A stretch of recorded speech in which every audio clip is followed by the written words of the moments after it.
Bem, eu sou o professor Paulo Martins e vou iniciar com vocês hoje o curso de Língua Portuguesa para concursos. Ou seja, como o próprio nome diz, curso de língua portuguesa para concursos. Não é que quem vai estudar português para outros motivos não vai aprender na mesma. Obviamente vai aprender. Mas a ideia é direcionar este curso, essas aulas, para aqueles que vão fazer concursos públicos, para aqueles que vão prestar provas de concursos e, eventualmente, também, eu já tive alunas, por exemplo, de concursos cujos filhos que iam fazer vestibular, assistiam às aulas junto e serve também.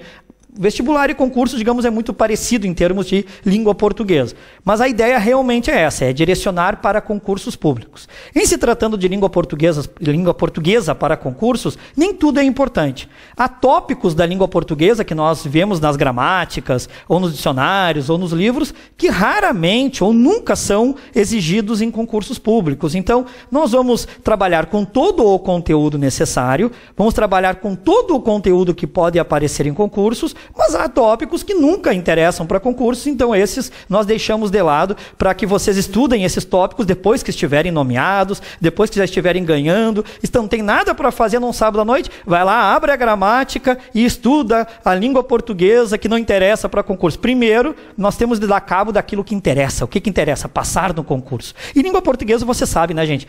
No Brasil, concurso, 99,9% dos concursos tem língua portuguesa. Há um ou dois que não tem, é raro, ou seja, vai ter. Língua portuguesa vai ter, e eventualmente ainda tem redação, nós vamos trabalhar num módulo à parte. Na língua portuguesa para concursos, há digamos assim, uma escala de conhecimento. Não é assim, eu começo por qualquer ponto. Eu quero começar por pontuação. Eu quero começar por crase. Não, não existe isso, gente. Há, digamos assim, uma linha a ser seguida, do mais fácil ao mais difícil, do menos complexo ao mais complexo, daquilo que não tem pré-requisito, àquilo que tem pré-requisito. Exemplo, fonologia, que é o nosso tópico desta aula especificamente. É uma aula que não tem pré-requisito. A fonologia, ela se extingue em si mesma.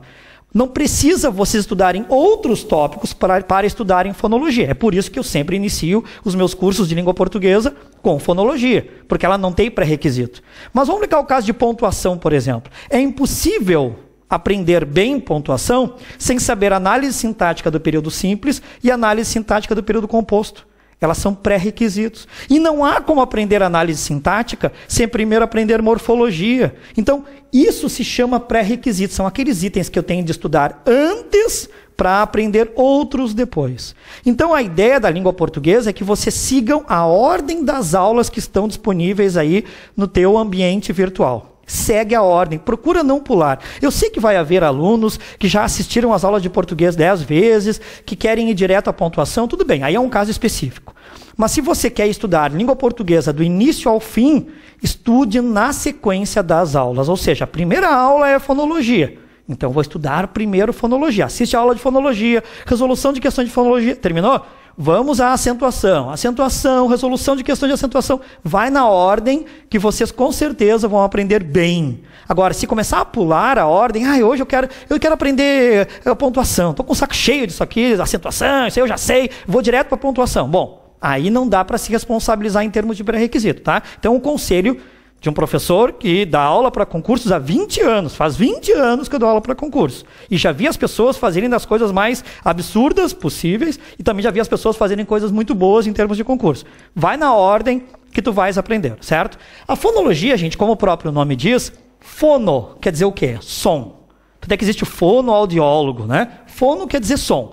Logia quer dizer estudo. Aí vem biologia, ecologia. A palavra, o radical greco-latino, logia, é um dos mais usados no dia a dia da língua portuguesa, certo? Então, fonologia, o que é? É o estudo dos sons. A fonologia só estuda sons.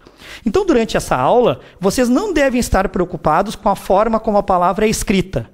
A escrita, na prática, pouco importa durante a aula da fonologia. Interessa é o som. Presta atenção ao som.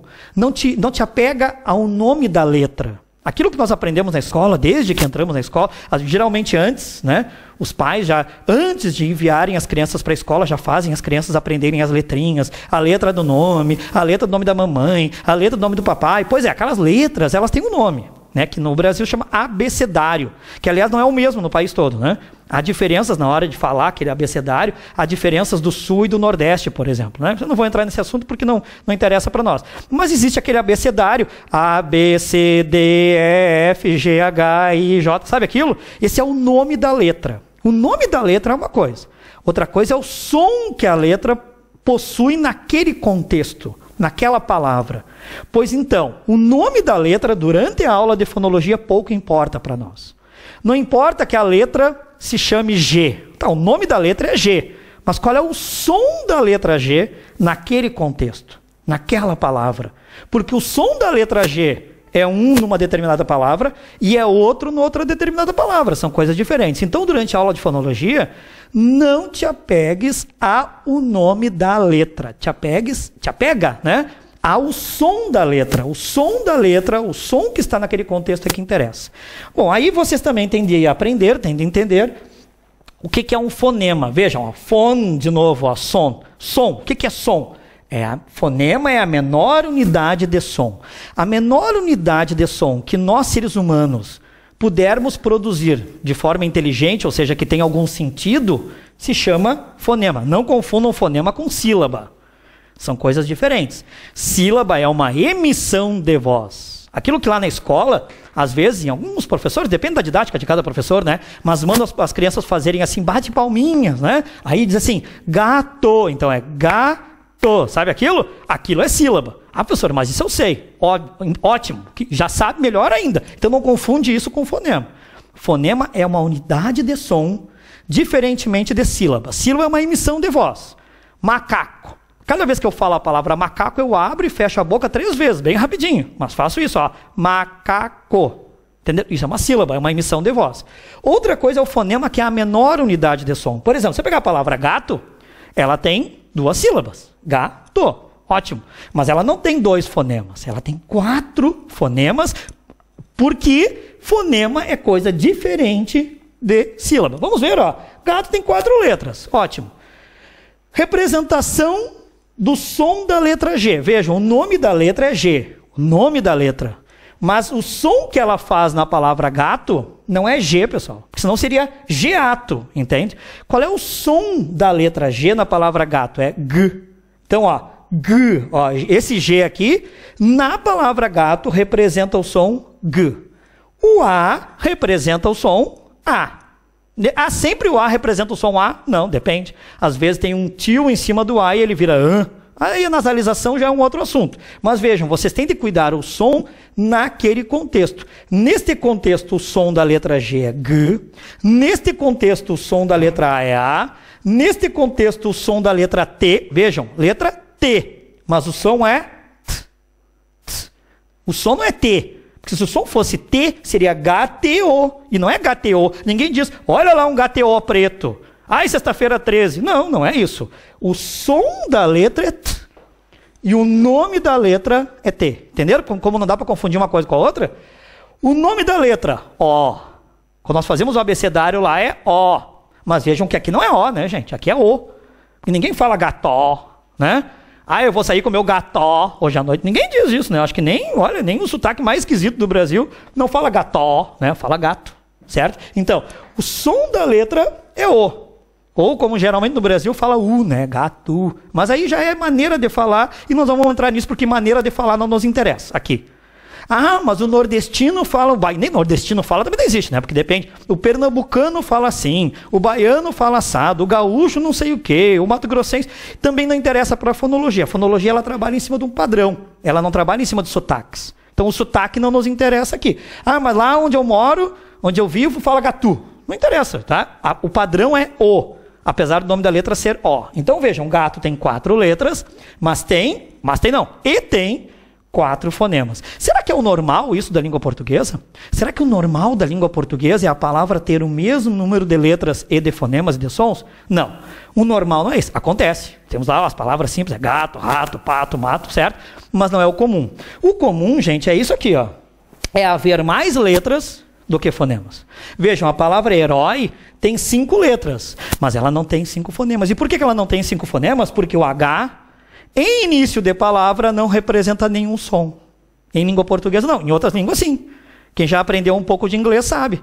Qual é o som do H em início de palavra, e mesmo no meio da palavra? Qual é o som do H na língua inglesa? É aquele aspirado, né?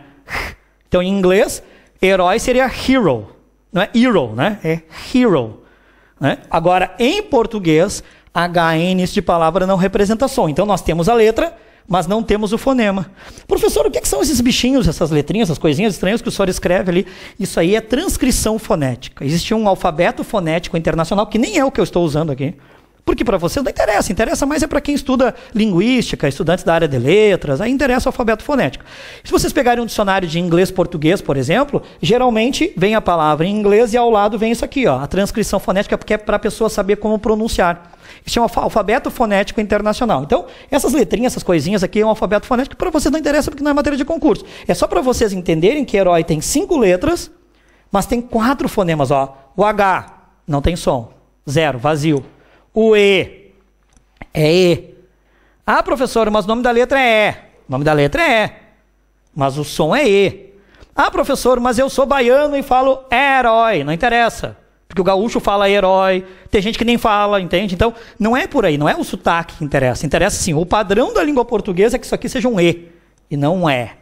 Isso aqui é um R. O nome da letra é R, mas o som é R. R. Assim, né? R. Não é R, não, né? Senão seria herói, não é herói, né, gente? É herói. O O é O. O I é representado por Y porque é semivogal. Depois nós vamos ver isso. O importante aqui é que vocês entendam que herói tem 5 letras, mas apenas 4 fonemas, só 4 sons. Ou seja, há casos em que o número de letras e de fonemas é o mesmo. Há casos em que o número de letras é superior ao número de fonemas, e há um caso raro, que nós vamos ver depois, em que o número de fonemas é superior ao número de letras. É raro, mas existe, certo? O importante inicialmente é vocês não confundirem letra com fonema, são coisas diferentes. Fonema é o som, letra é a representação, ok? Os sons já existiam muito antes das letras. Muito antes. Esse nosso alfabeto, o alfabeto que nós usamos em língua portuguesa, em diversas línguas, segundo os estudiosos, surgiu com os fenícios. Os fenícios foram os primeiros a usar o tipo de alfabeto que nós usamos. Então, ou seja, é algo muito recente. Os fonemas já existiam, as pessoas já falavam antes, elas não escreviam. Uma coisa é falar, outra coisa é escrever, são coisas bem diferentes. Uma criança, por exemplo, quem tem filho sabe mesmo, quem não tem também sabe. A criança nasce, em seguidinha já começa a fazer os primeiros sons, aí 8 meses, 10 meses, 1 aninho já está a falar. É verdade ou não é? Mas ela vai escrever quando? Ela vai escrever bem depois. Algumas crianças mais precoces, às vezes escrevem com 3, 4 anos, outras demoram um pouquinho mais, mas não importa, elas falam antes de escrever. Então, falar é uma coisa, escrever é outra bem diferente. Não, são 2 mundos que às vezes se ajudam e às vezes se atrapalham. Um assunto que cai muito em concurso, em se tratando de fonologia, é o assunto que mais cai em concurso, são os dígrafos. Vejam, gente, uma das coisas que vocês devem, como estudantes de língua portuguesa, como estudantes para concurso, e como falantes de língua portuguesa, ou seja, pessoas que falam a língua portuguesa e que querem, obviamente, falar cada vez melhor, uma das coisas que vocês devem aprender é separar os radicais dentro das palavras. Vejam, o que é di? Esquece grafos, pensa em di. O que é di, pessoal? Sempre que a gente usa esse radical di, sempre é 2. Ó, dissílabo, 2 sílabas. Divisão, ó, visão, divisão. Vai um para cá, um para lá. O que é uma divisão? Eu tenho lá R$10. Vou fazer uma divisão. Partir em 2. Claro que divisão nem sempre é em 2, mas foi daí que a palavra surgiu. Vou dar R$5 para a Maria e vou dar R$5 para o João. Uma divisão. Com o tempo a palavra acabou sendo usada para outros, né? Não só 2, né? Mas surgiu a partir daí, de 2, de. O que é grafo? Escrita, letra. Então o que é um dígrafo? Um dígrafo é um encontro de 2 letras que representam um som. Um único fonema. Isso é muito comum na língua portuguesa, por isso que é o tópico que mais aparece em concursos quando se trata de fonologia.